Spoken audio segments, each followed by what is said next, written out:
Let's talk about all the crazy news that's happening around Path of Exile and what it might mean for Diablo 4 players. Now, unless you've been living under a rock, there's been this sort of somewhat, it depends on who you ask. Some people would call it obnoxious, other people would really relish in the drama, but this whole conversation of what is ultimately the better game, whether that's Diablo or Path of Exile. And I think what's more interesting is what the latest Path of Exile 2 gameplay reveal has done for the biggest Diablo 4 streamers. Path of Exile 2 just released their gameplay trailer. It was a over 1 hour of content around the game.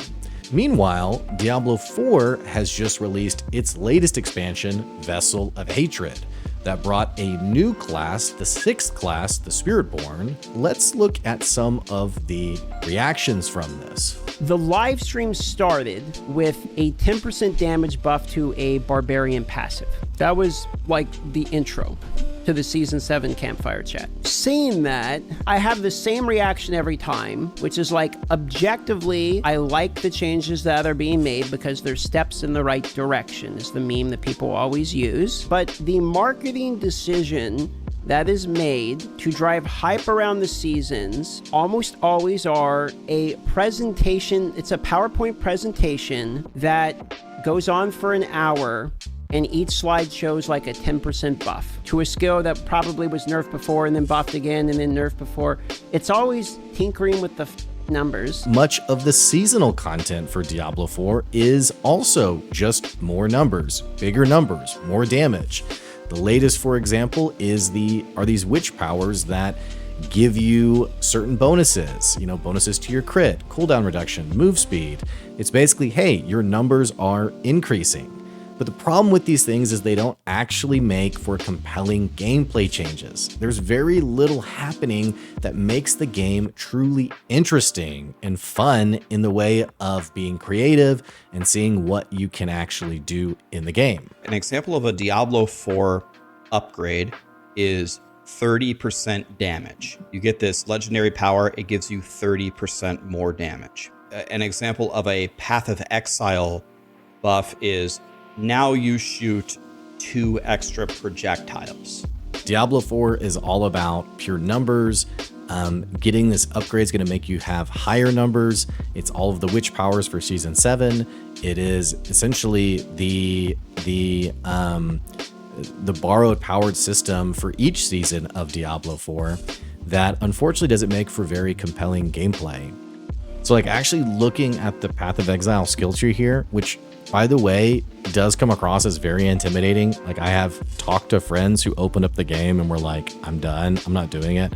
When you start to make sense of the skill nodes, it's really not too bad. And obviously this will be totally different with Path of Exile 2, but an example of Path of Exile versus Diablo is it's less about numbers go up, and it's more about interesting choices. For example, a really common node is Resolute Technique, where now basically your abilities can't ever miss, but you also can't do critical strikes. It allowed certain builds that added, for example, every hit adds a certain element of damage to be this skill node to be actually really good for those skill builds, because now you never have to worry about your skills ever missing. And there's lots of nodes like this. Avatar of Fire, your physical damage is converted to to fire damage, and you never deal no non-fire damage. Another one, Chaos Inoculation, CI. Your max life is 1, but you're immune to chaos damage. So just the decisions in the game are so much more complex and interesting. Granted, this isn't for every casual player. Naturally, there's a reason why people love Diablo. They love the idea of just picking up the game and killing demons. But this is also why Path of Exile is seeing such a draw to it from some of these big name streamers. Some of the biggest issues with Diablo is it's a creatively bankrupt company. It's not to disrespect the designers on the game.